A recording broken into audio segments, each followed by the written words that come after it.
1절에서 3절 어제 읽었던 말씀은 하나님의 작정한 때에 있을 심판에 대해서 예고했었고, 이제 오늘 4절에서 마지막까지는 그 심판날에 시험될 하나님의 심판의 양상을 언급하고 있습니다. 4절과 5절 다시 한번 읽어보겠습니다. 시작. 내가 오만한 자들에게 오만하게 행하지 말라 하며 악인들에게 뿔을 들지 말라 하였노니 너희 뿔을 높이 들지 말며 교만한 목으로 말하지 말지어다. 여기서 오만한 자들이라는 것은 본래 자랑하다, 뽐내다라는 뜻입니다. 자랑하고 뽐내는 것을 오만하다고 말하는데, 스스로의 힘을 믿고 뽐내는 겁니다. 자신의 힘, 자신들을 하나님의 위치에 올려놓은 자들을 가리키는데, 즉 자신의 힘이 뭐죠? 권력. 자신의 권력을 자랑하고 뽐내는 것입니다. 그래서 여기에서 말하는 그 오만한 자가 바로 아수르 왕을 말하고 있는 거예요. 아수르 왕. 이 아수르 왕을 오만한 자로 표현하고 있습니다.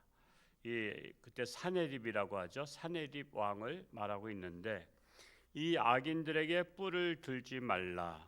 이 뿔은 영광과 권세 그리고 힘을 상징하고 있습니다. 그래서 대개 왕이 되거나 대통령이 되거나 하면 오만하게 되고 자신의 능력과 힘을 자랑하게 되는 거예요. 그래서 망하는 겁니다. 그래서 우리는 권력에 올라가면 올라갈수록 겸손한 자가 되어야 한다라는 것입니다. 교만에 빠지면 사람은 판단력도 이제는 흐려지게 되죠. 판단력도 흐려지게 됩니다. 그러면은 망하는 판단을 잘 합니다. 그래서 이 나라를 세웠던 자들이 오만에 빠지기 때문에 금방 망하는 거예요. 세계를 제패했던, 중국을 제패했던 진시황 같은 경우도 오만에 빠져가지고 3대에 멸망했고요. 칭기스칸 같은 경우도 세계를 가장 많이 빼앗았지만은 그가 오만에 빠짐으로 그 나라가 다 또 결국에는 망하게 됐습니다. 뿐만 아니라 히틀러 같은 경우도 오만에 빠졌었죠. 그래서 세계를 다 자기 밑에, 왜 이렇게 자기 밑에 들려고 해요? 그게 바로 자기가 신이 되려고 하는 겁니다. 그랬다가 결국에는 그는 망해서 그는 결국 수천만 명을 죽이고서는 망했잖아요. 그러니까 참으로 한 나라의 지도자를 잘 뽑아야 되는 겁니다. 근데 독일은 역사를 보면 기독교 국가잖아요. 그러니까 기독교 국가라는 것은 뭐냐면 하나님을 믿는 백성들이 그 히틀러를 뽑은 거예요. 히틀러가 희망이라는 거예요. 그런 바람에 결국은 세계를 불행에 빠뜨린 거예요. 우리 하나님 믿는 사람들이 판단을 잘해야 돼요. 판단을 잘못하면요, 굉장히 누가 경제를 일으킬 것이다. 여러분, 하나님 믿는 사람들은 거기에 초점을 두면 안 돼요. 하나님 믿는 사람은 누가 올바른 세상을 만드느냐, 정의롭고 공의로운 나라, 하나님이 마음을 가진 사람이 통치하는가를 봐야지 경제를 일으킬 것이다. 물론 히틀러가 경제를 일으켰어요. 히틀러가 그 인기가 좋았거든요. 히틀러가 아우토반 고속도로도 깔고요. 우리나라 고속도로가 그 히틀러가 만든 것이 모델이 되었어요. 박정희 대통령이 갔다가 그 아우토반을 달릴 때 독일 총리하고 그 한 곳에 서서 우리나라도 이런 고속도로를 만들어야 되겠다 해서 만든 게, 최초로 만든 게 경부 고속도로 만든 거예요. 독일 갔다 와서 귀한 이 경제의 환상을 불어넣으니까, 그래서 이제 히틀러를 세웠는데 결국은 다 망가뜨렸잖아요. 한때는 잘 나갔어요. 근데 마지막에는 다 망가뜨려 버린 거예요. 그래서 이렇게 오만한 자들, 이 뿔을 들지 말라고 말하고 있는 것입니다. 이 교만한 목으로 말하지 말지어다. 여러분, 교만한 말이 있죠. 그 목소리에서 나타나요. 목소리에서. 여러분, 그 사람의 목소리 들어보면 목에다 힘을 주고 말하는 사람들이 있어요. 그렇단 말이야 이러면서. 그냥 목이 보면 그 사람의 교만을 알 수 있어요. 사람 목소리는 그 사람의 인품을 말하는 거 아시죠? 목소리를 통해서 사실 심리학적으로 보면요, 그 사람의 그 지성이 나타나요. 지성, 배운 것이. 그래서 거칠게 산 사람들은 말들이 거친 거 아시죠? 거칠게 산 사람들은 말이 거칠어. 그런데 곱게 산 사람들은 말도 또 고와. 그래서 이렇게 목소리 들으면 그 사람이 작업을 무슨 막노동했던 사람이구나, 아니면 뭐 지식인이구나, 이런 걸 알 수 있어요. 대개 여러분들 그 대학 교수님들이 그 세미나 하는 것이라든가 그분들의 이 얘기를 들어보면요, 역시 교수님은 교수님다운 목소리가 있는 거 아시죠? 교수님 목소리가 있어요. 목사는 목사 목소리가 있어요, 없어요? 목사 목소리가 있어. 지난 월요일날, 화요일날인가 서울에 병원에 진단받으러 갔다가 또 어디 요양병원에 신방을 갔었는데 1시에 면회가 된다 그래서 1시에 딱 갔어. 1시에 갔더니 거기 수문장인가 딱 면회를 이렇게 하는 그 통제를 하는 분이 누구 면회 왔습니다 했더니 목사님이신가요? 그러더라고. 예, 그렇습니다만. 그랬더니 제가 목사인 줄 알더라고. 야, 거기 그 병원에 관리하는 사람도 제가 목사인 줄 알더라고. 뭐 생긴 것 가지고 아는지 목소리 가지고 아는지 하여튼 그 목소리가 그 사람을 나타내요. 그래서 어딜 가나 여러분 목소리 정말 다듬으시기 바랍니다. 물론 목소리가 천성적으로 태어난 것도 있지만 목소리를 다듬어야 돼요. 목소리를 다듬고 할 수 있으면 부드럽게,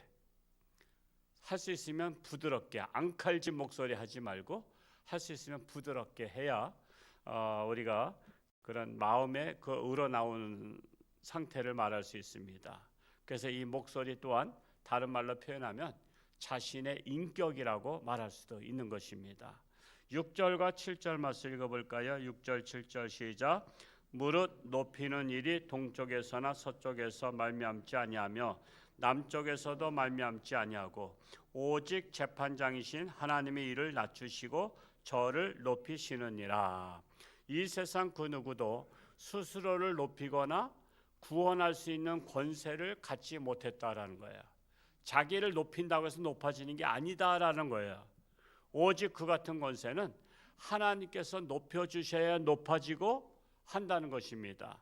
그 말씀을 잘 나타내고 있는 것이 한번 찾아볼까요? 사무엘상 2장 6절에서 8절. 사무엘상 2장 6절에서 8절 말씀에 하나님의 주권이 나타나 있습니다. 409페이지 되겠어요.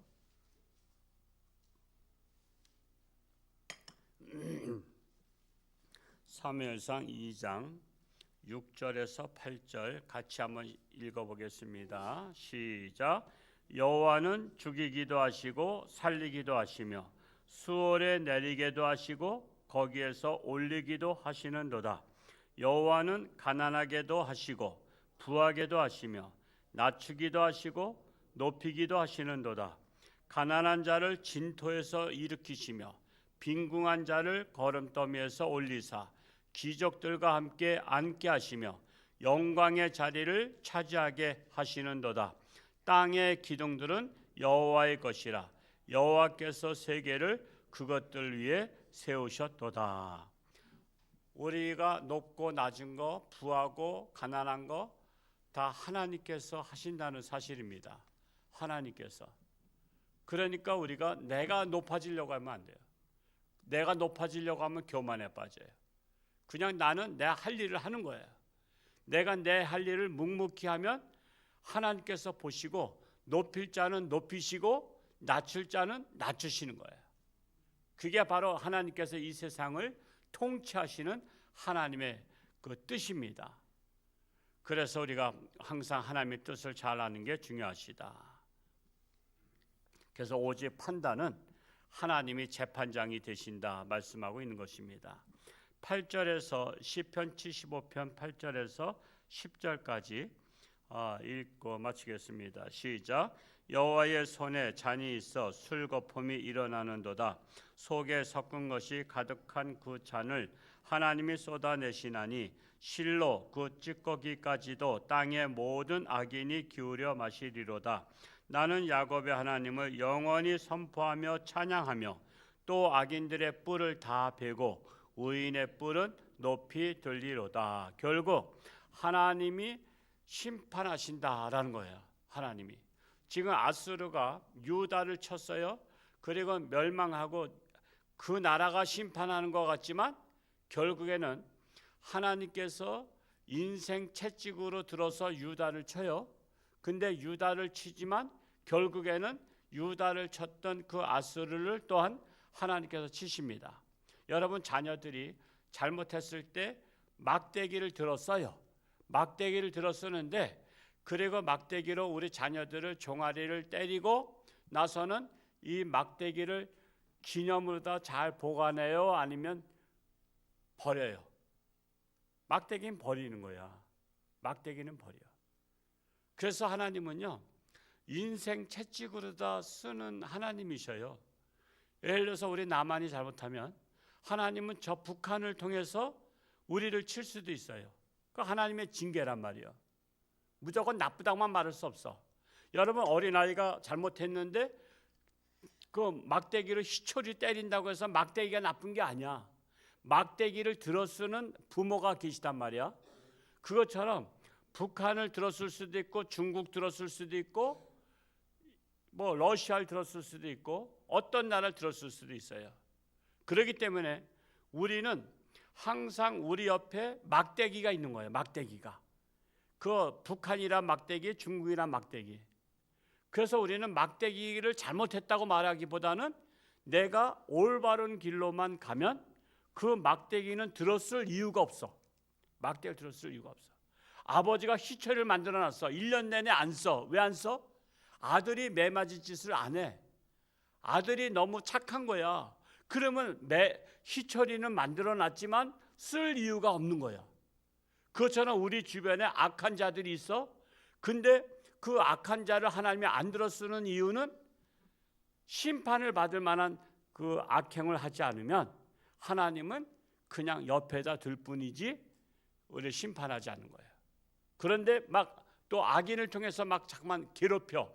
악인을 통해서 자꾸만 교회를 핍박하고 백성을 핍박하고 그러면 그 핍박하는 사람만 문제 삼지 말고 우리가 무엇을 잘못했는가 우리 자신을 봐야 되는 거예요. 매 맞는 아이가 저 막대기가 문제다 하면은 해결이 안 돼. 왜 아버지가 저 막대기를 들어서 나를 때리시는가를 봐야지. 그 막대기가 문제다. 저 막대기만 없으면 나 매 안 맞는다. 그러면 아버지는 어떻게? 다른 막대기 또 갖다 놔. 자기가 몰래 갖다 버린다고 해결되는 게 아니야. 내가 바른 길로만 가면 그 막대기는 쓸 수 없는 막대기야. 사용하지 않는 막대기야.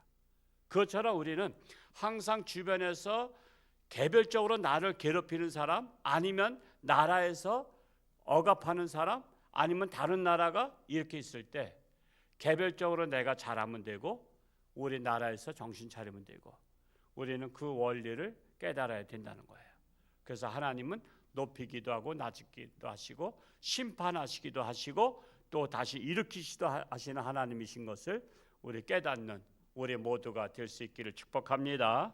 내일 거룩한 주일 신령과 진정으로 예배드릴 수 있는 또한 내게 속한 자들 다 권면해서 정말 이 신년 초에 첫 스텝을 잘 열심히 해야지 벌써 첫 스텝부터 그냥 빠지고 여러 가지 그냥 예배도 안 드리고 구역 예배도 안 드리고 아무것도 안 하고 기도도 안 하면 벌써 1년 동안 뻔할 뻔자 되지 않도록 구역장님이나 교구장님이나 우리 직분자들이 권면할 수 있기 바랍니다. 할렐루야. 고맙고 감사하신 아버지 하나님, 오늘도 새벽을 깨우며 하나님의 말씀을 통해서 하나님의 주권을 깨닫습니다. 우리가 오만한 자가 되고 교만한 자가 되고 나를 높이려고 하지만 내가 나를 높이는 것이 아니라 나는 나의 맡겨진 사명을 잘 감당하면 하나님께서 높이기도 하시고 들어쓰시기도 하시는 하나님인 것을 믿습니다. 우리가 이 원리를 잘 깨닫고 처신을 잘해서 하나님의 마음에 합한 자가 되기를 간절히 소원합니다. 우리들의 모든 일상을 하나님께 의탁합니다. 저들의 가정, 저들의 직장, 저들의 사업, 저들의 자녀, 저들의 남편, 부모 하나님께 맡기오니 하나님께서 인도하여 주옵소서. 육신의 질병으로 사경 헤매는 우리 사랑하는 교우들도 하나님께 맡깁니다. 하나님께서 저들을 치료하는 강산을 바라사 깨끗함 받게 하시고 오로지 하나님 영광 위에 살게 하여 주옵소서. 이 나라도 하나님께 맡깁니다. 우리가 정신을 차리면 하나님께서도 올바른 나라로 이끄실 것을 믿습니다. 내일은 거룩한 주일 신령과 진정으로 예배를 사모하며 예배드리는 우리 모든 성도들 되게 하여 주옵소서. 감사드리며 예수님의 이름으로 축복하며 기도하옵나이다. 아멘.